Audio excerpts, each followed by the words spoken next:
ሰላም ጤና ይስጥልን ክቡራትና ክቡራን የፍቅር ይልቃል ዩቲዩብ ገጽ ተከታታዮች እንዴት ናችሁ? ፕሪሚየር ሊጉ ዛሬ ይመለሳል። እያንዳንዱ ጨዋታ ትልቅ ትርጉም ይኖረዋል። ከላይ ምናልባትም የደረጃ ለውጥ ሊያስከትል የሚችል ጭምር ጨዋታዎችን እንመለከታለን። ቢያንስ ማንቸስተር ሲቲ በሜዳው ዌስት ሃምን አሸንፎ አርሰናል እስከሚጫወት ድረስ አዲስ የፕሪሚየር ሊግ መሪ ክለብ ልንመለከት እንችላለን። በቅርብ ርቀት ላይ ያለው አስቶን ቪላ እንዲሁም ደግሞ መድፈኞቹ ከወልቭሱ ጨዋታ እንዴት ምላሽ ይኖራቸዋል? በስፐርስ ሜዳ ሊቨርፑል ከቶትናም እንዲሁም ደግሞ በሴንት ጄምስ ፓርክ ኒውካስል ከቼልሲን ጨምሮ በጣም ወሳኝ ጨዋታዎች ይደረጋሉ። በዚህ ሰዓት ላይ አንድ ስህተት ብዙ ነገሮችን ዋጋ ታስከፍላለች። በመሃል ያሉት ቡድኖች ወደ ላይም ወደ ታችም ለመምጣትና ለመንደርደር የሚያስችል ተቀራራቢ ነጥብ ርቀት ላይ ይገኛሉ። ላለመውረድ አብዛኞቹ ክለቦች አሁንም ይሄ መርሃ ግብር ላይ በግልጽ ከፍተኛ የመቆየትና ያለመቆየት ተጋድሎ ያደርጋሉ። ስታዲየሞች በውጥረት ይሞላሉ። ከፍተኛ የሆነ የተመልካቾች ቡድናቸውን በትልቅ ደረጃ የመጠበቅ ነገርም የምንመለከትበት ወቅት ነው። አሰልጣኞች ጫና ውስጥ የሚገቡበትም አጋጣሚ ይሄ ወቅት ነው ማለት ይቻላል። በተለይ ተጫዋቾች ተደጋጋሚ ጨዋታዎችን የሚያከናውኑበት፣ አንዳንድ ኮከቦች ስማቸውን እስከ ዘላለም የሚያትሙበት፣ በክለብ ደጋፊዎቻቸው ዘንድ ዋጋቸውን ከፍ የሚያደርጉበት፣ ሌሎቹ ደግሞ ተጠብቀው የማይገኙበት ሊሆን ይችላል። አንድ ጎል አንድ ጨዋታን ማሸነፍ በዚህ ወቅት ምን ያህል ወሳኝ እንደሆነ የባለፈው የፕሪሚየር ሊግ ጨዋታዎችንና ትንቅንቆችን መመልከት ብቻ በቂ ነው። በስነ ልቦና አሸናፊነት የሚኖረው ሚና፣ ተሸናፊነት እንደዚሁ የሚያሳድረውን ጫና የምንመለከትባቸው መርሃ ግብሮች ይቀጥላሉ። ትንቅንቆች እና ሌሎችም ነገሮችን በዚህ አጋጣሚ እንመለከታለን ማለት ነው። የፕሪሚየር ሊጉ መሪ አርሰናል በዚህ ሳምንት በከፍተኛ ሁኔታ በደጋፊዎቹ ይጠበቃል። ምክንያቱም አርሰናል የሚጠበቅበትና በሜዳ ውስጥ የሚያሳየው ነገር በተለይ ከወልቭሱ ጨዋታ በኋላ ብዙ ጥያቄ ተነስቶበት እንደነበር ይታወቃል። የፕሪሚየር ሊጉ መሪዎች በቀላሉ የመጨረሻውን የፕሪሚየር ሊግ ተፋላሚ ቡድን 20ኛ ደረጃ የሚገኘውን ወልቨርሃምፕተን ወንደረርስን በቀላሉ ሊያሸንፉት ይችላሉ ተብሎ ተጠብቆ ነበር። ለ96 ደቂቃዎች ግን ኤምሬትስ ላይ ከፍተኛ ስቃይ ነበር ማለት ይቻላል። 3 ጎሎች ተቆጥሯል። 3ቱም በወልቭስ ተጫዋቾች የተቆጠሩ ናቸው። የአርሰናል የማሸነፊያ ግቦች 2 ኦውን ጎሎች ነበሩ እና ያ በራስ መተማመን እንዴት ይመለሳል የሚለው የምንመለከተው ይሆናል ማለት ነው። በእርግጥ ያለፈው ሳምንት ጨዋታ በኤምሬትስ እንደ ዴጃvu ነው። ዴጃvu እንግዲህ አንዳንዴ የምናውቀው ነገር በተመሳሳይ ሁኔታ ደግሞ ሲከሰት እንደማለት ነው። አርሰናል ጨዋታዎችን በደንብ ተቆጣጥሮ የመውጣት ብዙ ጎሎችን የማስቆጠር በመከላከል ሂደቱ ላይ የመንሸራተት ነገሮችን በሚያሳይበት በዚህ ወቅት ላይ ወልቭስ ባለፈው ሳምንት በኤምሬትስ ያሳየው ነገር በከፍተኛ ሁኔታ ከደጋፊዎቹ አእምሮ እንዳልጠፋ መመስከር ይቻላል። ቡካዮ ሳካ ወደ ጨዋታው መጨረሻ በቀጥታ የመታት ኳስ የርሶን ሞስኩዌራ በራሱ መረብ ላይ ሲያሳርፋት የአርሰናልን ከፍተኛ ጫና የቀነሰች እንደነበር እናስታውሳለን። ዛሬ ከሜዳቸው ውጪ ወደ ኤቨርተን ሜዳ ያቀናሉ። 2022-23 በኤፕሪል ወር ላይ እንግዲህ በጣም ወሳኝ በሚባሉ ጨዋታዎች ላይ ከተሸነፉ በኋላ መድፈኞቹ ዋንጫውን በሚያስቆጭ ሁኔታ አጡት። በ2023 በቀጣዩ ሲዝን በ2023 በ2024 በጣም ሊያሸንፏቸው የሚገቡ አይነት ጨዋታዎችን ማሸነፍ ባለመቻላቸው ምክንያት እንደዚሁም የፕሪሚየር ሊጉን ዋንጫ ለጥቂት ተነጠቁ። አምና 2024-2025 የተጫዋቾች ጉዳት እንዲሁም ደግሞ ቅጣት እና አንዳንድ ጨዋታዎች ላይ ተመሳሳይ ስህተቶች መደገማቸው መድፈኞቹን ከዋንጫ ውጭ አደረጋቸው። እነዚህ ትዝታዎች፣ እነዚህ የውሳኔ ስህተቶች እንደገና በአለፈው ሳምንት ውስጥ እንዲነሱ በስፖርት ቤተሰብ ውስጥ በከፍተኛ ሁኔታ በተጫዋቾች፣ በደጋፊዎች፣ በኮችንግ ስታፍ፣ ሚዲያ አካባቢ ብዙ ነገር ሪፍሌክት እንዲደረግ ብዙ ነገር ርዕሰ ጉዳይ እንዲሆን ያደረጉ ነበሩ ማለት ይቻላል። እንግዲህ አርሰናል በከፍተኛ ሁኔታ ብዙ ጊዜ ትልልቅ ጨዋታዎችን ካሸነፈ በኋላ በጣም አቮይድ መደረጉ የሚችሉ ሽንፈቶችና ነጥብ መጣሎችን ደግሞ ሲያከታትል ዋንጫዎችን የተነጠቀባቸው አጋጣሚዎች አሉ። በኤቨርተን ሜዳ የተለመደው 1-0 የመከላከል ወይስ ሁለተኛ ጎል ሶስተኛ ጎል አስቆጥረው መድፈኞቹ በራስ መተማመናቸውን ይመልሳሉ ከሚል ጥያቄ ጋር የሚከናወን ጨዋታ ነው። በብሬንትፎርድ በወልቭስ እንግዲህ አይተነዋል። አርሰናልን በአስቶን ቪላው ጨዋታ ተመልክተነዋል።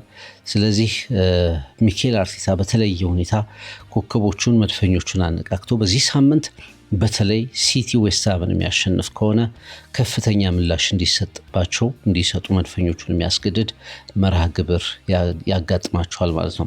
እንግዲህ ብዙዎች የሚኬል አርቴታ ስትራቴጂ ነው ቢሉም ግን እሱም በራሱ ከጨዋታው ከወልቭሱ ጨዋታ በኋላ ቡድኑ ወደኋላ ሄዶ የመከላከሉን ውሳኔ በደንብ እንዳልወሰደው ወይም ደግሞ እንዳልደገፈው በአስተያየቶቹ ላይ ተናግሯል። ኳሶችን ወደ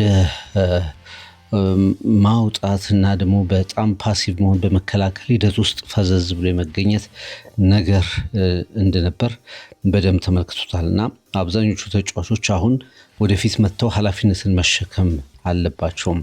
ማንነታቸውን አርሰናል ያደረገውን ይህን ቡድን ጠንካራ ያደረገውን ማንነቱን ማጣት እንደሌለበት ሚኬል አርቴታ በጨዋታው ላይ በሰጠው አስተያየት ሀሳቡን አስቀምጦ እንደነበር እናስታውሳለን። እንግዲህ አንዳንዴ አሁንም በአርሰናል በኩል የአጨራረስ ችግሮች፣ በርካታ ጎሎችን ያለማስቆጠር፣ የተሳሳቱ ውሳኔዎች፣ አንዳንድ ጎል አስቆጣሪዎች ደግሞ ነገሮችን ከቡድን አጫወት ጋር አዋህዶ አለመልመድና ጎሎችን ማስቆጠር አለመቻል፣ የተጠበቁ ጎል አስቆጣሪዎች እና ወደ መጨረሻ ሰዓት ላይ ደግሞ በጣም መጋለጥ አርሰናል በፕሪሚየር ሊጉ ጥቂት ጎሎችን ያስተናግደው ቡድን ነው። አሁንም 10 ጎሎችን ብቻ ነው ያስተናግደው።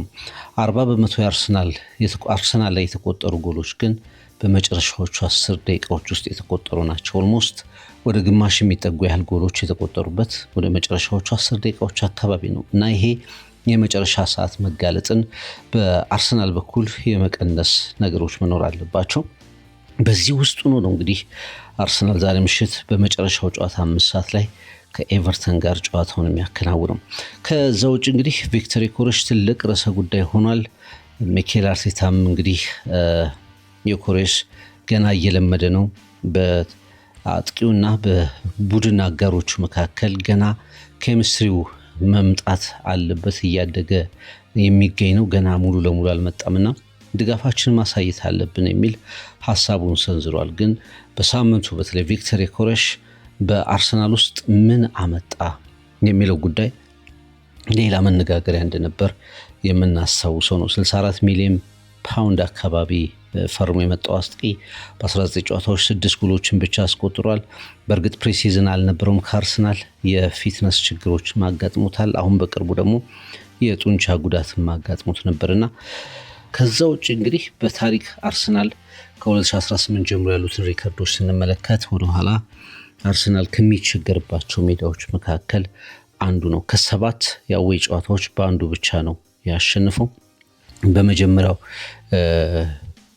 ጨዋታ ላይ በ7ቱም ሊግ ጨዋታዎች የፕሪሚየር ሊጉ ጨዋታዎች ላይ በ5ቱ ቀድሞ ጎል ተቆጥሮበታልና እንግዲህ አርሰናል ይሄ በጣም ከሚፈትኑት ስታዲየሞች መካከል ነው። እንደ ዴጃvu ያልኳችሁ ወይም የሚታወቅ ነገር የመከሰቱ ነገር ብለን የምናነሳው በአስቶን ቪላ ሜዳ ያተፈጠረ ከዛ አስቶን ቪላንን ድል ካስመዘገበ በኋላ ባለቀ ሰዓት የወልቭሱ ጨዋታ አስጨናቂ ሆነ። ከዛ ከ2018 ወዲህ በጣም ከሚቸገርባቸው ስታዲየሞች መካከል አንዱ በአዌይ ጨዋታ ማለት ነው። ወደ ኤቨርተን መርሃ ግብር ይመጣል። ከዛ ብራይተን፣ ከዛ አስቶን ቪላ እያል እነዚህ የሚታወቁት አይነት መርሃ ግብሮችን መምጣታቸው ጉዳይ በአርሰናል በኩል ትልቅ ጥያቄ ነው። ጋብሪኤል ማጋለሽ፣ ክሪስቲያን ማስኩዌራ አሁንም የመሰለፍ ነገራቸው ገና ነው። ካይ ሃቨርትዝ በድጋሚ ጉዳት ወደ ጥር አጋማሽ የመመለሻው ጊዜ ተላልፏል። እንግዲህ በርዕሰ ጉዳይ ደረጃ ደግሞ ሰሞኑን መነጋገሪያ የሆነው የቪክተር ዮኬሬሽ ጉዳይስ ምን ይሆናል የሚባለውም ነገር የሚታይበት ጨዋታ ነው። ከሁሉ በላይ ግን ቀድመን የፕሪሚየር ሊጉ መሪዎች ስለሆኑ የአርሰናልና ኤቨርተንን ጨዋታ አስቀደምን እንጂ ከሁሉ በላይ የአርሰናል ጨዋታ የሚከናወነው በመጨረሻው የዕለቱ መርሃ ግብር ላይ ነው። ከዛ አስቀድሞ ማንቸስተር ሲቲ የነገሮችን የሚቀይርበት አግባብ ሊኖር ይችላል። በተለይ በጥሩ ፎርም ላይ ያሉት ማንቸስተር ሲቲዎች ቀለል ያለ ተጋጣሚ፣ ቀለል ያለ ፊክስቸር በሜዳቸው ኢትሃድ የማግኘታቸው ነገሮችን ሊያስተካክልላቸው ከቻለ አርሰናል የግድ ማሸነፍ ውስጥ ገብቶ የፕሪሚየር ሊግ መሪነቱን ላለማጣት የዚህ የስነ ልቦና ጫናውንም የሰሞኑን ጫናውንም ለመቋቋም የማሸነፍ ግዴታ ውስጥ ገብቶ የሚያከናውነው ጨዋታ ነው። መርሃ ግብሮቹን ስንመለከት ኒውካስል ከቼልሲ በመጀመሪያ የሚደረገው ጨዋታ ነው። በሴንት ጄምስ ፓርክ የሚደረግ ጨዋታ ነው። በጣም በሁለቱም ቡድኖች በኩል በከፍተኛ ጉጉት የሚጠበቅ ጨዋታ ነው። ቼልሲ አሁንም ካሸነፈ ወደ ታይትሉ ፉክክር እንደገና መመለሱን በ3 ነጥቦች መጠጋቱን ያረጋግጣል። ሲቲ አርሰናል ከመጫወታቸው በፊት ወደ ቶፕ ቡድኖች የመጠጋት ነገሩን ያረጋግጣል። ኒውካስል እንደዚሁ ሜዳው ላይ ብዙ ጊዜ አስቸጋሪ ቡድን እንደሆነ ይታወቃል። ሴንት ጄምስ ፓርክ ላይ ያንን አሸናፊነት ለማምጣት ለማስከበር የሚያደርገው ጨዋታ ይሆናል። በተለይ በታኒሳይድ ደርቢ በሰንደርላንድ የተሸነፉት ኒውካስሎች ያንን ሽንፈት በራሳቸው ተጫዋች ዋልተመድ የተቆጠረባቸው ጎል ነው በሰንደርላንድ ስታዲየም ኦፍ ላይት እንዲሸነፉ ያደረጋቸው። እንደገና ወደ አሸናፊነት ሪትም ለመመለስ ኒውካስሎች በሜዳቸው ጠንካራ ፉክክር ያደርጋሉ ተብሎ ይጠበቃል። ቼልሲ 4ኛ ነው በፕሪሚየር ሊጉ። ካሸነፉ ከአርሰናል በ5 ነጥብ ከማንቸስተር ሲቲ በ3 ነጥብ ከአስቶን ቪላ በ2 ነጥብ ጠጋ ማለት ይችላሉ። ሶስቱም ቡድኖች ቀድመው ስለሚጫወቱ ቼልሲዎች በቀዳሚዎቹ ላይ ጫና ማሳደር የሚችሉበት እድል በደንብ ይኖራል ማለት ነው። እንግዲህ ቼልሲ 4 ተከታታይ ጨዋታዎች ላይ ማሸነፍ ሳይችል ከቆየ በኋላ በስታንፎርድ ብሪጅ ኤቨርተንን ከሙሉ የጨዋታ ብልጫ ጋር እሱ 2-0 በሆነ ውጤት አሸንፏል በፕሪሚየር ሊጉ እንደሚታወሰው። ከዛም ቀጥሎ በኤፍኤል ካፕ በሩብ ፍጻሜ ጨዋታ ካርዲፍ ሲቲን 3-1 ከሜዳቸው ውጭ አሸንፈው ሰሚፋይናል ውስጥ ገብተዋል። እንግዲህ በሰሚፋይናሉም ከአርሰናል ወይም ከክሪስታል ፓላስ አሸናፊ ጋር ይጫወታሉ። ከአርሰናልና ከክሪስታል ፓላስ አሸናፊ ጋር ይጫወታሉ። ያለፉት 2 ጨዋታዎች ቀድመው ከነበሩት 4 ጨዋታዎች እየተሻሉ ነበሩ። ይህንን ሞመንትም ለመቀጠል ኤንዞ ማሬስካ እና የቡድኑ ኮከቦች በሴንት ጄምስ ፓርክ ይፋለማሉ ተብሎ ይጠበቃል። ያለፉትን የጨዋታዎች ላይ በተለይ ከካርዲፍ ጋር በነበረው ጨዋታ አሌሃንድሮ ጋርናቾ 2 ጎሎችን አስቆጥሯል። ይሄ ተጫዋች ቀስ እያለ ወደ መስመር እየገባላቸው ነው። ፔድሮ ኔቶ ዘንድሮ የቼልሲ ምርጥ ከሚባሉ ተጫዋቾች መካከል አንዱ ነው። በ82ኛው ደቂቃ ላይ በጣም ወሳኝ ጎል ማስቆጠሩ እናስታውሳለን። በ5 የፕሪሚየር ሊግ ጎሎች ተሳትፏል። ጎሎችን አስቆጥሯል። ከሜዳ ውጭ ነው 4ቱን ያስቆጠረው ከ5 ውስጥ እና በጣም ጥሩ አቋም በተለይ ከሜዳ ውጭ በሚኖሩ የቼልሲ ጨዋታዎች ላይ ፔድሮ ኔቶ በጣም ድንቅ ተሳትፎ እያደረገ እንደሆነ መረዳት ይቻላል። በቼልሲ በኩል የምናነሳው ትልቁ ጥያቄ በኒውካስልም ኦፍኮርስ የምናነሳው ትልቁ ጥያቄ ሁለቱም ቡድኖች የወጥነት ችግር አለባቸው። ኒውካስል በፕሪሚየር ሊግ ጥሩ አጀማመር አላሳየም። ቀስ እያለ ግን ነገሮችን እያስተካከለ የመምጣት ፍንጮችን አሳይቶ ነበር። ነገር ግን ይሄ ወጣ ገባ የሆነ አቋም ያሳያል። በጣም ኒውካስሎች ከ10 ዓመት በኋላ በተመለከቱት ሰንደርላንዶች በተመለከቱት ታይኒሳይድ ደርቢ እጅግ በሚያስቆጭ ሁኔታ ተሸንፈው ወጥተዋል። ጎሉም የተቆጠረባቸው በራሳቸው ተጫዋች እንደሆነ ይታወቃልና እንግዲህ ቼልሲን ከያዙ በኋላ ኤንዞ ማሬስካ ብዙ ነገሮችን ማሻሻላቸው ይነገራል። ግን ሁልጊዜ የሚያሻሽሉት ነገር ደግሞ ተመልሶ ተግዳሮት ፈተና ስለሚያጋጥመው በከፍተኛ ሁኔታ የእምነት በቼልሲ ላይ ወጥ የሆነ እምነት የማግኘት ጉዳይ አሁንም ጥያቄ ውስጥ ሆኗል ማለት ነውና አሰልጣኙም እንደሚናገሩት ፈታኝ ጊዜያት ያሳልፋሉ፣ እንደገና ደግሞ ደስተኛ የሚሆኑባቸውን ጊዜያት ያሳልፋሉ። በዚህ በፕሪሚየር ሊግ ወቅት ቼልሲ ፕሪሚየር ሊጉ ላይ በጣም ጠንካራ የመከላከል እንቅስቃሴን ከሚያሳዩ ቡድኖች መካከል ነው። እውነቱን ለመናገር ከአርሰናል ጋር 8 ጨዋታዎች ላይ ክሊንሺት በማስመዝገብ እኩል ናቸው። የቼልሲ መጥፎ የቡድኑ መዋቅር መከላከሉ ነው ይባላል፣ ግን ለውጦች እንዳሉት ግን መረዳት እንችላለን። ለምሳሌ ባለፉት 5 የፕሪሚየር ሊግ ጨዋታዎች ላይ 4ቱ ክሊንሺቶች ናቸው፣ ጎል አላስተናገድም እና ይሄ ከዚህ በፊት ከነበረው የክለቡ ሪከርድ አንጻር በከፍተኛ ሁኔታ መሻሻል ነው ብለን ልናስቀምጠው እንችላለን። ለዚያውም የቼልሲ መጥፎ ዲፓርትመንት ወይም ደግሞ የሚፈተኑ ዲፓርትመንት መከላከሉ ነው እየተባለ ከሊጉ ቤስት ዲፌንስ ከአርሰናል መከላከል ጋር 8 ክሊንሺቶችን አስመዝግቧል እና ይሄ ግልጽ መከላከል ነው፣ ግልጽ መሻሻል ነው ብለን ልናስቀምጥ እንችላለን። የኮል ፓልመር ወደ ጨዋታ የመመለስ ጉዳይ እንዲሁም ደግሞ የሞይሴስ ካይሴዶ ቅጣቱን አጠናቁ በቡድን ውስጥ የመዋሃድ ጉዳይ በጣም ትልቁ የሰማዮቹ ትልቁ የማነቃቂያ ዜናዎች ናቸው። ኒውካስል ከቅርብ ጊዜ ወዲህ ባለፉት 9 ፕሪሚየር ሊግ ጨዋታዎች በሁሉም ጎል አስተናግዷል እና ኤዲሆ አንደኛው ትልቁ ችግራቸው የዚህ በጉዳትም ጭምር እና በሌሎች ፈተናዎችም ጭምር በከፍተኛ ሁኔታ እየተጎዳ የመጣው መከላከላቸው ነው። ለምሳሌ ቲኖ ሊቨራሜንቶ አንዱ የጉልበት ጉዳት ያለበት ተጫዋች ነው። በፉላሙ ጨዋታ በኤፍኤል ካፕ የጉልበት ጉዳት አጋጥሞታል፣ አይገባም። ዳን በርን ሌላኛው ግዙፉ ተከላካይ እስከ 6 ሳምንታት ከሜዳ ውጭ ይሆናል። በሰንደርላንዱ የዊርታይን ደርቢ በከፍተኛ ጉዳት 6 ሳምንት አካባቢ ከሜዳ ይርቃል። ኬረን ትሪፒየር እስከ አዲሱ ዓመት የለም። ኤሚል ክራፍት እንደዚሁ እስከ አዲሱ ዓመት እና ሉዊስ ሜሊ እንደዚሁ ምናልባት እንደገና በራይት ባክ ፖዚሽን ላይ የሚመለሰው ተጫዋች ይሆናል። እንደገናም እንደ ግብ ጠባቂው ኒክ ፖፕን ጨምሮ ጃማን ላሲላስ ይመለሳሉ ተብሎ ነው የሚጠብቀው። በሰንደርላንድ 1-0 ተሸንፈዋል። ያ ሽንፈታቸው እንግዲህ በፕሪሚየር ሊግ ደረጃ ሰንጠረዥ ላይ ወደ 12ኛነት ዝቅ ብለው እንዲቀመጡ አድርጓቸዋል።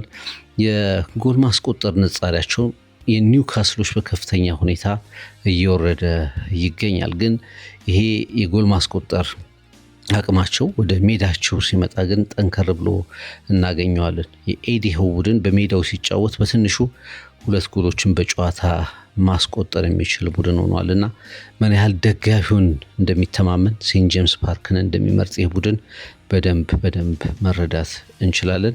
በጣም ፊዚካል የሆኑ ተጫዋቾች አሉት እንደ ብሩኖ ጉማሬሽ አይነት፣ በቼልሲ በኩልም እንደ ካይሴዶ እና ኤንዞ ፈርናንዴዝ አይነት ተጫዋቾች አሉ። በጣም ጠንካራ የሚድፊልድ ባትል እንመለከታለን ተብሎ ነው የሚታስበው እና ባለፉት 3 የፕሪሚየር ሊግ ጨዋታዎች ኒውካስል 3ቱን ጨዋታዎች ማሸነፍ ችሏል። በ3ቱም የሜዳ ላይ ጨዋታዎች ማሸነፍ ችሏል። በቅርቡ የመጨረሻ ጨዋታቸውን በሴንት ጄምስ ፓርክ ሲያደርጉ ኒውካስል 2-0 አሸንፎ እንደነበር ይታወቃል። ከ1933 ጀምሮ እንግዲህ በአብዛኛው ቼልሲ በባክ ቱ ባክ ጨዋታዎች በኒውካስል ሜዳ ላይ ጎል ሳያስቆጥር ቀርቶ አያውቅም። ስለዚህ ባለፈው 2-0 ተሸንፏል። አሁን ጎል ሳያስተናግድ የሚወጣ ጎል ሳያገባ የሚወጣ ከሆነ ቼልሲ ከ1933 እንደ አውሮፓውያን አቆጣጠር በኋላ ለመጀመሪያ ጊዜ ይሆናል ማለት ነው። በ60 ጊዜ ተገናኝተዋል። በፕሪሚየር ሊጉ 37 ጊዜ በማሸነፍ ኒውካስል የበላይ ነው። በፕሪሚየር ሊግ ፊክስቸር ላይ ትንሽ የበላይነት አላቸው ብለን ማስቀመጥ እንችላለን። ሞይሴስ ካይሴዶ ከ3 ጨዋታ ቅጣት በኋላ ወደ ፕሪሚየር ሊጉ ይመለሳል። ኤስቴቫኦ በጡንቻ ጉዳት፣ ሊያም ዴላፕ በትከሻ ጉዳት በቼልሲ ቡድን ውስጥ ላይ ካተቱ ይችላሉ ተብሎ ከሚታሰቡት መካከል ናቸው። አሮን ራምስድል የቀድሞ አርሰናል ግብ ጠባቂ በኒክ ፖፕ ቦታ የኒውካስልን በር ይጠብቃል። ሉዊስ ሜሊ፣ ማሊክ ታዮ እንዲሁም ደግሞ ፋቢያን ሻር እና ሉዊስ ሃል፣ ብሩኖ ጉማሬሽ፣ ሳንድሮ ቶናሊ እና ጆይሊንተን በአማካይ ቦታ፣ አንቶኒ ላንጋ፣ አንቶኒ ጎርደን እና ኒክ ዋልተሜደ እንደዚሁ ከፊት የኒውካስል ላይናፕ ውስጥ እንመለከታቸዋለን ተብሎ ይታሰባል። ሮበርት ሳንቼዝ የግብ ጠባቂ ይሆናል። ማሎ ጉስቶ፣ ትሬቨር ቻለቧ፣ ቤኖይት ባዲያሽል እና ማርክ ኮሬላ በቼልሲ መከላከል ቦታ ላይ ይቀመጣሉ። ኤንዞ ፈርናንዴዝ፣ ሞይሴስ ካይሴዶ፣ ምናልባትም ከጉዳቱ ያገገመው ስቴቫኦ ወይም ኮል ፓልመር፣ ፔድሮ ኔቶ እና ዣኦ ፔድሮ በመጀመሪያ አሰላለፍ ውስጥ ይገባሉ ተብሎ ነው የሚታስበው። አንዳንዶች ከታሪካዊ ካለፉት 3 ጨዋታዎች እንዲሁም ደግሞ ኒውካስል ካለው ሆም አድቫንቴጅ በመነሳት የነገውን ጨዋታ ለማሸነፍ የተሻለ ግምት ሰጥተዋል። ግን ኤንዞ ማሬስካና ኮከቦቻቸው ይሄ ጠንካራ መሆናቸውን እየተገመቱ በሚገመቱበት ልክ ያለ መገኘታቸውን ለማሸነፍ ሞመንተማቸውን ለማስቀጠል ግን ቀላል የማይባል ተጋድሎ ያደርጋሉ ተብሎ ይጠበቃል። ማንቸስተር ሲቲ ከዌስትሃም ዩናይትድ በምሽቱ 12 ሰዓት ላይ የሚደረግ ጨዋታ ነው። ይህ ፕሪሚየር ሊግ ጨዋታ ምናልባትም ፔፕ ጓርዲዮላ እና ማንቸስተር ሲቲ እጅግ ወሳኝ በሆነ የጨዋታ መርሃ ግብር ወሳኝ በሆነ ወቅት ላይ ከአርሰናል ላይ ጫና ለማሳረፍ የሚችሉበት ትክክለኛና ምናልባትም ፔፕ ጓርዲዮላ እና ሲቲ ደጋግመው ሚስ የማያደርጉት አይነት ፊክስቸር ነው ብለን ማስቀመጥ እንችላለን። ሲቲ ዘንድሮ ለዋንጫው የመፎካከሩ ነገር እርግጥ ሆኗል። መጀመሪያ አካባቢ የተመለከትነው ማንቸስተር ሲቲ አሁን የለም። ውጤቶች መጥፎ ሆነው እንኳ አጫዋቶች መጥፎ ሆነው እንኳ ውጤቶችን ጥሩ አድርጎ ይዞ የሚወጣ ቡድን ስለሆነ አሁን የዋንጫው ከአርሰናል ስር ለዋንጫው የሚተነፍስ ቡድን ሆኖ እንደቀደሙት ጊዜያት ሁሉ ያገኘ ነው ቡድን ሆኗል። ለሻምፒዮንነት የሚጫወት ቡድን ነው። በአንጻሩ ዌስትሃም ዩናይትድ ላለመውረድ የሚደረግ ትንቅንቅ ነው። አሁን ባለው የደረጃ ሰንጠረዥ ቢያንስ ዌስትሃም ዩናይትድ ላለመውረድ ትግል የሚያደርግ ቡድን ሆኖ እናገኘዋለን። እንግዲህ ማንቸስተር ሲቲ ቀስ በቀስ በሂደት የዋንጫ ፉክክሩን ጉዳይ መስመር እያስያዘ መጥቷል። ወደ በጨዋታዎች ነጥቦችን በማጥበብ ጋቦችን ወደ ዝቅተኛ የነጥብ ቁጥሮች በማውረድ ቀስ በቀስ ወደ ላይ መምጣቱን አረጋግጧል። ብሬንትፎርድን 2-0 በምቾት አሸነፉ። የፓላሱን ጨዋታ እንደዚሁ አዌይ ጨዋታ በጣም ይከብዳቸዋል ተብሎ የታሰበውን ጨዋታ በምቾት በ3-0 ውጤት አሸነፉ። አሁን የሚመለሱት ወደ ደጋፊያቸው ወደ ኢታድ በውጤት ወደ ተነቃቃው ደጋፊያቸው ፊት ኢታድ ስታዲየም ላይ ነው ጨዋታ የሚያደርጉትና በሁሉም በቻምፒየንስ ሊጉም በፕሪሚየር ሊጉም በኤፍኤልም እንደዚሁ ጥሩ ጊዜን እያሳለፈ ይገኛል የፔፕ ጓርዲዮላ ቡድን እና ደግሞ ይሄን ጨዋታ ማሸነፍ ሲቲዎች የለመዱትን አይነት በአርሰናል ላይ የሚያደርሱትን አይነት ጫና ለማድረስ ወሳኝ እንደሆነ ያውቁታል። ከቅርብ ጊዜያት ወዲህ ራሱ ፔፕ ጓርዲዮላ በጣም ደስተኛ ነኝ አርሰናል ነጥብ ጥሏል እኔ አሸንፊያለሁ ብሎ የተናገረውን ኢንተርቪው እናስታውሳለን። እና እንዲህ አይነት ጨዋታዎችን በማሸነፍ ደግሞ ነገሮችን የበለጠ በአርሰናል ላይ የበረቱ ለማድረግ ይጠቀምበታል ተብሎ ይታሰባል። ዌስትሃም እንግዲህ በ17ኛው ሳምንት በወራጅ ቀጠና ውስጥ ከሚገኙ ቡድኖች ቦተም 3 ውስጥ ከሚገኙ ቡድኖች መካከል አንዱ ነው። የመውረድ ደረጃን ይዘው የሚገኙ አቅጣጫዎች ውስጥ ያለ ቡድን ነው። ከሊድስ ዩናይትድ በ3 ነጥብ ዝቅ ብሎ የሚገኝ ቡድን ነው። በእርግጥ በመጨረሻ ጨዋታቸው በጣም አስቆጭ በሆነ ጨዋታ ውጤት በአስቶን ቪላ 3-2 በሆነ ውጤት ተሸንፈዋል። 29 ሰከንድ ውስጥ ጎል አስቆጥረው ነበር፣ ግን መጨረሻ ላይ የመሸነፍ እጣ ፈንታን ተጋፍጠው ወጥተዋልና ይህ ቡድን የፕሪሚየር ሊግ መሪ ለመሆን የሚፋለመውን እና ብዙ አማራጮች ያሉትን ጥሩም ሳይሆን ደግሞ ተጋጣሚዎቹን ትልቁም ትንሽም እየቀጣ የሚገኘውን የፔፕ ጓርዲዮላን ቡድን ያሸንፋል የሚሉ ግምቶች የሉም። ግን ፕሪሚየር ሊግ ሁልጊዜም ፕሪሚየር ሊግ ነው። ያለመውረድ ስጋት አለባቸው። መጀመር ካለባቸው ከእንዲህ አይነት ጨዋታዎችም ጭምር ነውና ዌስትሃሞችም በኢታዱ ጨዋታ ላይ የሚችሉትን ሁሉ ያደርጋሉ ተብሎ ነው የሚታሰበው። የሚጠበቀው ውጤት ማንቸስተር ሲቲ ያሸንፋል፣ እንዲሁም ደግሞ ኤቨርተን እና አርሰናል እስኪጫወቱ ድረስ ወደ ፕሪሚየር ሊጉ አናት ይመጣል ተብሎ ነው የሚታሰበው። 2 ልዩነት ነው የነጥቡ ልዩነት። ስለዚህ ለጊዜውም ቢሆን የፕሪሚየር ሊጉ አናት ላይ ማንቸስተር ሲቲ የሚለውን ስም ደጋፊዎቹ እንዲመለከቱ ለማድረግ ከፍተኛ እድል አለው ማንቸስተር ሲቲ እና ፔፕ ጓርዲዮላ ይህንን እድል አያባክኑትም ተብሎ ይታሰባል። ማንቸስተር ሲቲ እንግዲህ ወቅታዊ አቋሙን የምንመለከት ከሆነ ያለፉትን 6 ጨዋታዎች በሁሉም ውድድሮች ላይ በአሸናፊነት የተወጣ ቡድን ነው።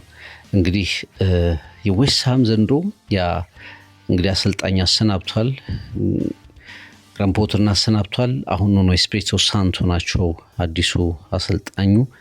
በእርግጥ እኔ በፕሪሚየር ሊግ ልምድ ያላቸው አሰልጣኝ ናቸው፣ ግን ቡድናቸው ያን ያህል አማራጭ ያለው ቡድን ነው ብሎ ማሰብ በጣም ከባድ ነው። የመጨረሻ የኢታድ ጨዋታቸውን ከወሰድን ባለፈው ዓመት ጥር ወር መግቢያ አካባቢ የተከናወነ ጨዋታ ነው። በዚህ ወቅት መግቢያ አካባቢ የተገናኙበት ነው።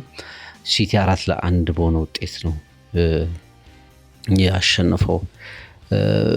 በጣም ዶሚኔት አድርጎ ከሚያሸንፋቸው ጓርዲዮላ ዌስትሃም ዩናይትድ ላይ በጣም ዶሚኔት አድርጎ ከሚያሸንፋቸው ቡድኖች መካከል አንዱ ነው።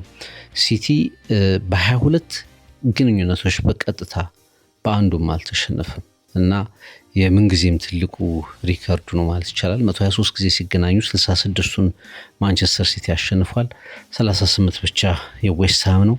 ሌሎቹ ባቻ ውጤት የተጠናቀቁ ናቸው እና ማንቸስተር ሲቲ እንግዲህ በጣም ጥሩ አቋም ላይ ነው የሚገኘው። በኤፍኤል ካፕ ብሬንትፎርድን 2-0 ማሸነፉ ይታወሳል። በፕሪሚየር ሊግ ክሪስታል ፓላስን በሹሩስ ፓርክ 3-0 በሆነ ውጤት ከሜዳ ውጭ ማሸነፉ እናስታውሳለን። በአውሮፓ ቻምፒየንስ ሊግ እንደዚሁ ወደ ሳንቲያጎ ቤርናቢው አቅንቶ ማድሪድን 2-1 በሆነ ውጤት አሸንፏል። በጣም ይቸገርበታል በተባለ የፕሪሚየር ሊግ ሌላኛው ጨዋታ ሰንደርላንድን ወቅታዊ አቋሙ ጥሩ የሆነውን ሰንደርላንድን ኢታር ላይ 3-0 ማሸነፉ እናስታውሳለን። ጥሩ ባልተጫወቱበት ጨዋታ ወደ ክራቨን ኮቴጅ አቅንተው 5-1 እየመሩ 5-4 በተለያዩበት ጨዋታም አሸንፈው ወጥተዋል። በአንጻሩ ዌስትሃምን ስንመለከት ከአስቶን ቪላ ጋር 3-2 ተሸንፏል። ከብራይተን ጋር 1-1 ተለያይተዋል። ከማንቸስተር ዩናይትድ ጋር ባቻ ውጤት አጠናቋል። በሊቨርፑል 2-0 ተሸንፏል። ከበርንማውዝ ጋር ባቻ ውጤት አጠናቋል እና እንግዲህ ምናልባት የሰርቫይቫል ጉዳይ በከፍተኛ ሁኔታ ጫና ስላለባቸው ኑኖ ኤስፒሪቶ ሳንቶስ እና ልጆቻቸው በቅርብ ጊዜያት ውስጥ የሚታዩ ቢያንስ ባቻ ውጤት የሚገለጡ መሻሻሎችን ግን ለማዳበርና ወደ ታይትል ፉክክር ጉዞ የሚያደርገው ማንቸስተር ሲቲን ቢያንስ ነጥብ አስጥለው እነሱ ደግሞ የሲዝኑ ሰርቫይቫል ጉዟቸውን የሚያጠናክሩበት ይሆናል ተብሎ ነው የሚታሰበው።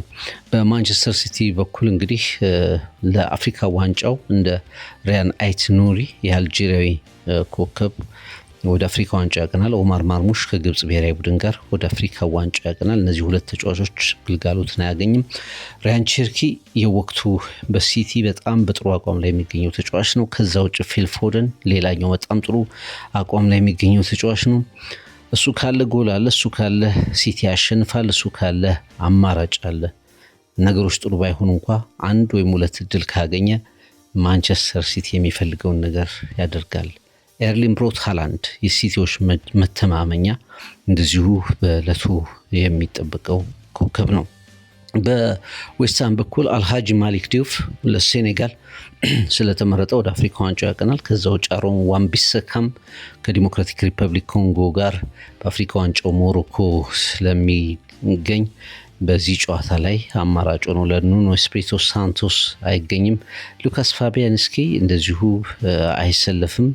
ከዛ ውጪ እንደ ኒኮላስ ፉልክርክ፣ ኦሊቨር ስካርሌት እና አንዳንድ ተጫዋቾችም እንደዚሁ በጨዋታው በምሽቱ ጨዋታ ላይ ምሽት 12 ሰዓት ላይ በሚኖረው ጨዋታ ላይ በአማራጭነት ላይኖሩ እንደሚችሉ መረጃዎች ወጥተዋል። 2:30 በስፐርስ ሜዳ ሊቨርፑል ከቶትናም ሌላኛው በጣም ድንቅ ጨዋታ ይሆናል ተብሎ የሚጠበቅ ነው። እንግዲህ በሁለቱም ቡድኖች በኩል ትልቅ ጥያቄዎች፣ ስጋቶች፣ የወጥነት ችግሮች አሉ። ግን ሳምንቱ ላይ ደግሞ በተለያየ ውጤትም ጭምር ተመልክተናቸዋል። ስፐርስ 11ኛ ደረጃ ላይ ይገኛል። ካለፈው ክሪስመስ ጋር ተመሳሳይ ጊዜ ነው እያሳለፈ የሚገኘው። ባለፈው ክሪስመስ ላለመውረድ የሚጫወት ቡድን ነበር። በአንጌ ፖስቴኮግሉ ስር መሪነት ወጥ አቋም ማሳየት የተሳነው ቡድን ነበር። ከሶስቱ ወራጆች ውጪ ከስፐርስ ዝቅ ያለ ቡድን ሌላ እንዳልነበር እናስታውሳለን። ነገር ግን ዩሮፓ ሊግን በማሸነፍ ሲዝናቸውን አድነዋል። ወደ አውሮፓ ቻምፒየንስ ሊግ መመለስ ችለዋል። ከሊቨርፑል ጋር ደግሞ በጣም መጥፎ ሪከርድ አላቸው። ባለፉት 25 ጨዋታዎች 2 ጊዜ ብቻ ነው ያሸነፉት። ሊቨርፑል በ26 ግንኙነቶች ውስጥ 25 ጎሎችን በቀጥታ 25 ጎሎችን ማስቆጠር ችሏል። በዘንድሮ ስፐርስ ውስጥ ብዙ ችግሮች አሉ። ቶማስ ፍራንክ ከመጡ በኋላ የተሻሻሉ ነገሮች አሉ ወይስ የባሱ ነገሮች አሉ? ሊያከራክር ይችላል። በእርግጠኝነት የተለወጡ ነገሮች አሉ፣ ግን ደግሞ በተለይ በሜዳው የሚጫወተው ስፐርስ በጣም መጥፎ የሚባል የደጋፊዎችን ልብ ማሸነፍ የተሳነው ቡድን ሆኖ እንመለከተዋለን። አንደኛው የቡድኑ ትልቁ ችግር የግብ ጠባቂ ችግር ነው። የጉሌርሞ ቪካሪዮ አቋም በከፍተኛ ሁኔታ መውረድ ነው። በጣም ስህተቶችን ይሰራል። ጫና ሲደረግበት በጣም ደካማ ውሳኔዎችን ይወስናል። ነገር ግን ስቲል ቶማስ ፍራንክ ከጉሌርሞ ቪካሪዮ የተሻለ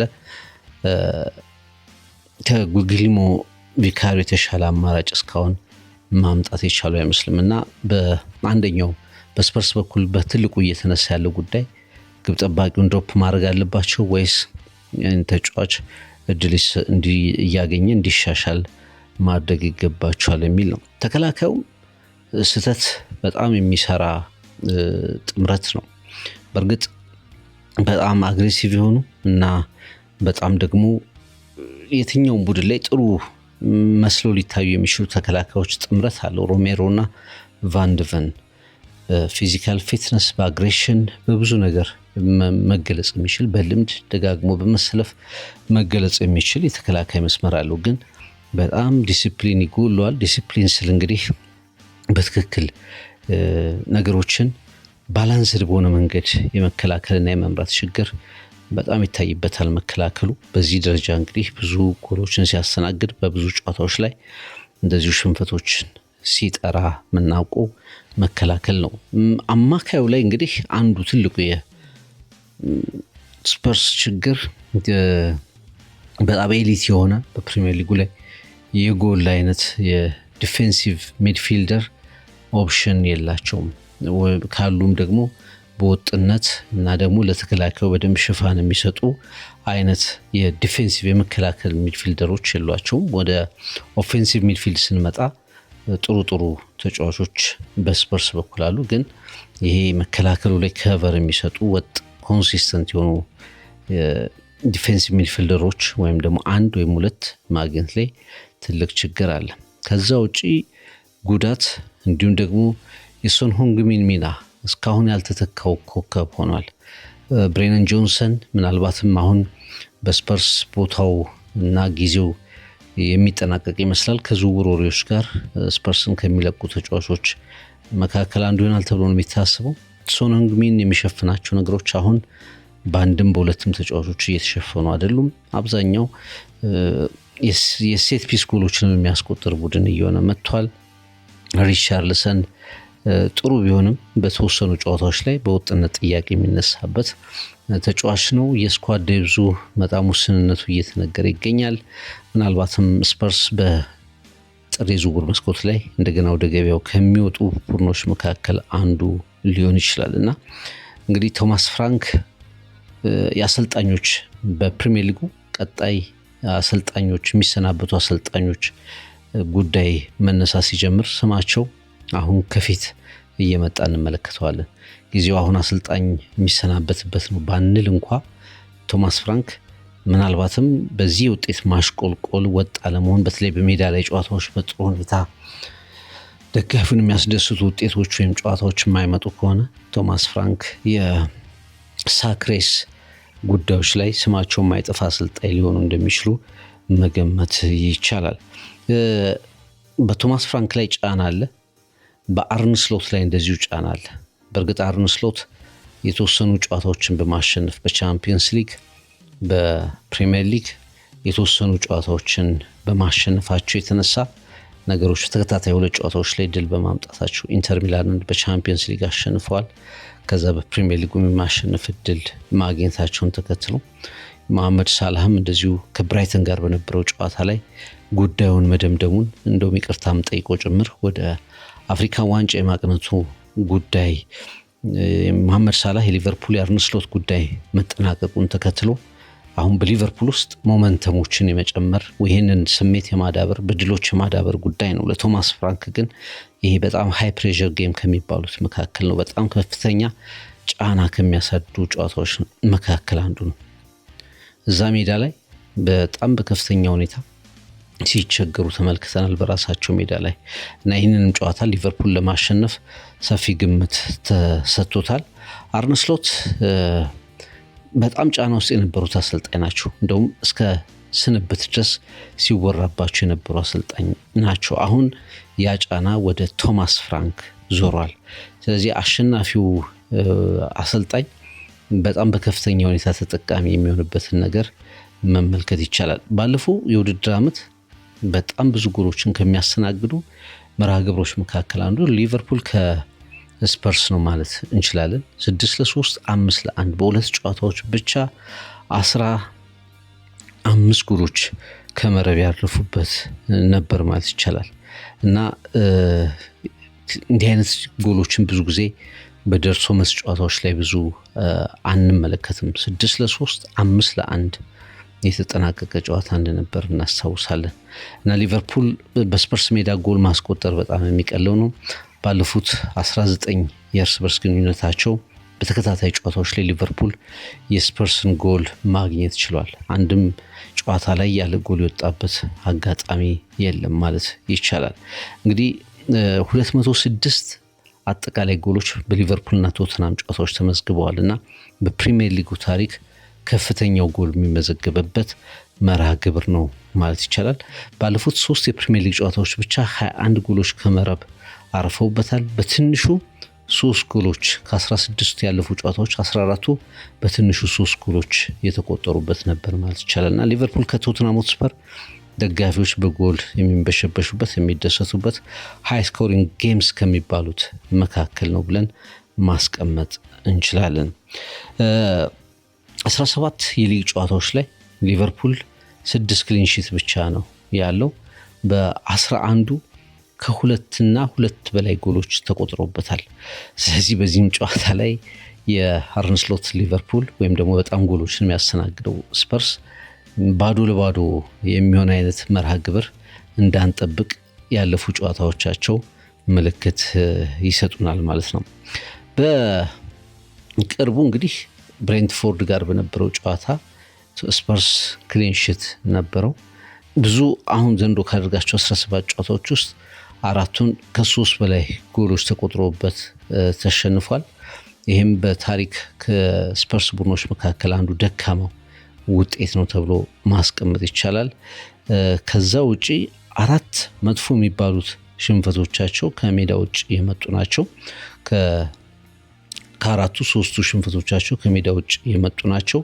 በ2025 ከገባ በኋላ 10 ጨዋታዎችን በሜዳቸው ደግሞ ተሸንፈዋል እና በሜዳቸው ላይ የሚሸነፉበት መጠን እና የቁጥሩ ከፍ ማለት ምናልባትም ደጋፊዎቻቸውን የበለጠ በአሰልጣኙ ላይ ያላቸው እምነት ትንሽ ቀዝቃዛ እንዲሆን አድርጓል የሚሉ አስተያየቶች ይሰነዝራሉ። በእርግጥ ከፍተኛ ጉዳቶች፣ ወሳኝ የሚባሉ ተጫዋቾች ጉዳት አለው። እንደ ዴጃን ክሉዝቪስኪ፣ ጄምስ ማዲሰን፣ ዶሚኒክ ሶላንኬ፣ ደስቲኖ ዶጌ እነዚህ አይነት ተጫዋቾችን ግልጋሎት ቶማስ ፍራንክ እያገኙ አይደሉም። አሁን ደግሞ እንግዲህ እንደ ፓፓ ማታሳር አይነት ተጫዋቾች በአፍኮን ምክንያት ከቡድኑ ተለይተዋል። ስለዚህ ቶማስ ፍራንክ የአማራጭም እጥረት እንደሚያጋጥማቸው መረዳት ይቻላል። በሊቨርፑል በኩል መሐመድ ሳላህ ነው ወደ አፍኮን ዲዩቲ ያቀናው። ይሄ እንደውም በአንድ በኩል ጥሩ ድል ነው የሚሉ አስተያየቶች ተሰነዘሩ ይገኛሉ። ሊቨርፑል ሌሎችን ተጫዋቾች በነፃነት እድል ለመስጠት ያለ ንጉሱ ቅሬታ በእንዲህ አይነት ጨዋታዎች ላይ በተደጋጋሚ ተጫዋቾች እድል እንዲያገኙና ወደ ራሳቸው አቋም እንዲገቡ አርነ ስሎት ሌላ አማራጭ እንዲሞክሩ እድል የሚሰጥ ነው ተብሎ ይታሰባል። ሞ ሳላህ ወደ አፍሪካ ዋንጫ የማቅናት ጉዳይ በጥሩ ሁኔታ እየታየ ይገኛል። ኮኖር ብራድሊ ከቅጣት በኋላ ይመለሳል። ጆ ጎሜዝ በሃምስትሪንግ ምክንያት በጨዋታው ላይ አይኖሩም። ከዛ ውጭ እንግዲህ እንደ ኮዲ ጋክፖ፣ ዋታሩ ኤንዶ አይነት ተጫዋቾችም በጨዋታው ላይ አይኖሩም። ዶሚኒክ ሳቦስ ላይ በብራይተኑ ጨዋታ መጠነኛ ጉዳት አጋጥሞት ወጥቶ ነበር። ስለዚህ አሁንም ግን በዚህ ጨዋታ ላይ ይመለሳል የሚሉ አስተያየቶች እየተሰነዘሩ ይገኛሉ። አሌክዛንደር አይዛክ እንግዲህ ከቶትናም ጋር እስካሁን ባሉት 4 ጨዋታዎች 6 ጎሎችን አስቆጥሯል። ይህ ተጫዋች በሊቨርፑል በኩል እስካሁን አልመጣም ከሚባሉ ተጫዋቾች መካከል አንዱ ሆኗል። በኒውካስል ያን የመሰለ ጭራሽ ተጫዋች በሊቨርፑል ባይቷር ሆኖ እየተመለከት ነው እንገኛለን። በአንጻሩ ያለ ሞ ሳላህ ወይም ደግሞ ሞ ሳላህን ሲያጣ ሊቨርፑል የወደፊት ምልክት ይሆናል የሚባለው ሁጎ ኤኪቲኬ ባለፈው ወሳኝ 2 ጎሎችን ማስቆጠሩ ይታወሳል።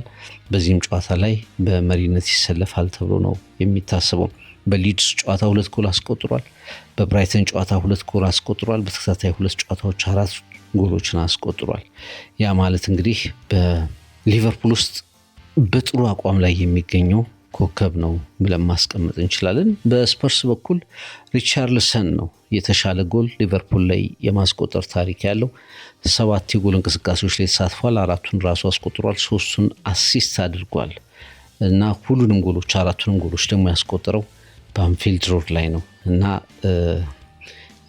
የሪቻርልሰን የጎል የማስቆጠር አቅም በነገው ጨዋታ ላይ በሁለቱ ቡድኖች ጨዋታ ላይ በጣም ወሳኝ ይሆናል ተብሎ ይታሰባል።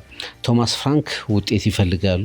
ይሄ ውጤት ደግሞ ጫናቸውን ቀለል ያደርግላቸዋል ተብሎ ይታሰባል። አርነ ስሎት በሁሉም ውድድሮች 3 ተከታታይ ጨዋታዎችን ለማሸነፍ የቡድኑን የሞራል መንገድ ከፍ ለማድረግ ሞመንተም ለመጠበቅ ጨዋታው ያስፈልጋቸዋል። ስለዚህ ቶተናም ከሊቨርፑል በቅርብ የፕሪሚየር ሊግ ግንኙነታቸው ብዙ ጎሎችን የሚያስተናግደው በጎል ፌሽታዎች የሚያጅበን ጨዋታ ምሽት 2:30 ላይ ይደረጋል ማለት ነው። ሊቨርፑል የማሸነፍ የተሻለ ግምት ተሰጥቶታል። ቶተናምም እንደዚሁ ብዙ ራቅ ያለ የማሸነፍ ግምት ተሰጥቶታል። ጉሌርሞ ቪካሪዮ የግብ ጠባቂነት ቦታ ይቀመጣል። ፔድሮ ፖሮ፣ ክሪስቲያን ሮሜሮ እና ሚኪ ቫንድቨን እንዲሁም ደግሞ ዴጀን ስፔንስ እንዲሁም ደግሞ ጄድ ስፔንስ የመከላከል ቦታው ላይ ይቀመጣሉ። ሮድሪጎ ቤንታንኩር፣ አርቺ ግሬ፣ መሐመድ ቁዶስ፣ ጃቪ ሲሞንስ በአማካይ ቦታ ራንደል ኮሎሚያን እና ሪቻርልሰን የመጀመሪያ አሰላለፍ ውስጥ ይገባሉ ተብሎ የሚታስበው። አሊሰን ቤከር በሊቨርፑል ግብ መስመር ላይ ይቆማል። ኮነር ብራድሊ ወደ ቀይ መስመር፣ ኢብራሂማ ኮናቴ እና ቨርጂል ቫን ዳይክ፣ ሜሎስ ኬርኬዝ ይሄ የመጀመሪያ አሰላለፍ መከላከል ይሆናል ተብሎ ይታሰባል። ግራቨንበርች፣ ከርቲስ ጆንስ፣ አሌክሲስ መካሊስተር ምናልባት ለዛቦስ ላይ ጉዳት ትንሽ የማገገሚያ እድል ከሰጡ 3ቱ መከላከል ግራቨንበርች፣ ከርቲስ ጆንስ እና አሌክሲስ መካሊስተር ይሆናሉ ተብሎ የሚታሰበው። ከዛ ውጪ የሙሳ ላሜድ፣ ፌዴሪኮ ኬሳ፣ ፍሎሪያን ቨርስ እና ሁጎ ኤኬቲኬን ለመሞከር እድል ይሰጣል ተብሎ ነው የሚታሰበው። በቀጥታ ነገ ከ9:30 ጀምሮ በጣም ድንቅ የሚባሉ ጨዋታዎች ይከናወናሉ። ጨዋታዎቹ በእርግጥ እነዚህ ብቻ አይደሉም። ሌሎች መርሃ ግብሮችም እስከ ሰኞ ፉላም ከኖቲንግሃም ፎረስት እንዲሁም ደግሞ እሁድ ማንቸስተር ዩናይትድ ከአስቶን ቪላ በቪላ ፓርክ የሚደረግ ጨዋታ ነው። በጣም በከፍተኛ ሁኔታ የሚጠበቅ በጉጉት የሚጠበቅ ጨዋታ ይሆናል። እሱን ጨምሮ ጨዋታዎች በሙሉ ከነገ ጀምሮ ነገ 7 ጨዋታዎች ነው የሚከናወኑት። ኒውካስል ከቼልሲ 9:30 ላይ በሴንት ጄምስ ፓርክ ይከናወናል። በርንሞዝ ከበርንሊ፣ ብራይተን ከሰንደርላንድ፣ ማንቸስተር ሲቲ ከዌስትሃም ዩናይትድ፣ ወልቭስ ከብሬንትፎርድ 12 ሰዓት እነዚህ 4 ጨዋታዎች ይከናወናሉ። ምሽት 2:30 ላይ በስፐርስ ስታዲየም ቶተናም ከሊቨርፑል ይጫወቱና የቅዳሜው መርሃ ግብር 2 በመዝጊያ ጨዋታዎች ይኖሩታል። ኤቨርተን ከአርሰናል፣ ሊድስ ዩናይትድ ከክሪስታል ፓላስ ምሽት 5 ሰዓት ላይ ጨዋታቸውን ያከናውናሉ። ሰኞ እሁድ በቪላ ፓርክ አስቶን ቪላ ከማንቸስተር ዩናይትድ እንዲሁም ደግሞ ሰኞ ምሽት 5 ሰዓት ላይ በክራቨን ኮቴጅ ፉላም ከኖቲንግሃም ፎረስት ጨዋታቸውን ያከናውናሉ። ፕሪሚየር ሊጉ በወርሃ ታህሳስ በጣም ብዙ ጨዋታዎች በሚከናወኑበት የፌስቲቭ ፔሪድ ጨዋታዎች ተከታትለው በሚመጡበት መርሃ ግብሩ ላይ ብዙ ነገሮችን ያሳየናል ተብሎ ይጠበቃል። አድማጮች፣ ተመልካቾች የእናንተ ግምትስ ምንድን ነው? እያንዳንዱ ጨዋታ ትርጉም አለው። የዛሬ ጨዋታ ግምቶቻችሁስ ምን ይመስላሉ? ውጤቶች የፕሪሚየር ሊጉ የደረጃ ሰንጠረዥ ላይ ለውጦችን እንድንመለከት ሊያስደርጉን ይችላሉ። ያም ካልሆነ ደግሞ በቀጣይ የፕሪሚየር ሊግ ክለቦች የምናወራበት የታይትል ፉክክራቸውን ተንተርሰን የምናወራው ነገር ላይ የአቅጣጫ ለውጥ ወይም ደግሞ ማጠናከር የነበረውን ማጠናከር የሚያሳዩ ሊሆኑ ይችላሉ። የአማካይ ቡድኖች ወደ ላይ ለመምጣት እንዲሁም ደግሞ ላለመውረድ የሚጫወቱ ቡድኖች የበለጠ ለመትረፍ ስታዲየሞቻቸውን ሞልተው በከፍተኛ ጥበቃ የሚያከናውኗቸው ጨዋታዎች ይህንን ይመስላሉ። የነገውን ጨዋታ በትሪቡን ስፖርት በተወዳጁ ጣቢያችን ብስራት ኤፍኤም 101.1 ላይ ከ4 ሰዓት እስከ 6 ሰዓት በሚኖረን ፕሮግራም ከባልደረባ ኤፍሬም የማነ ጋር አስቶን ቪላ ከማንቸስተር ዩናይትድ እና ዛሬ የሚደረጉ ጨዋታዎችን ጭምር ዝርዝራቸውን ይዘን እንገኛለን። መልካም ቀን፣ መልካም የጨዋታ ጊዜ ይሁንላችሁ።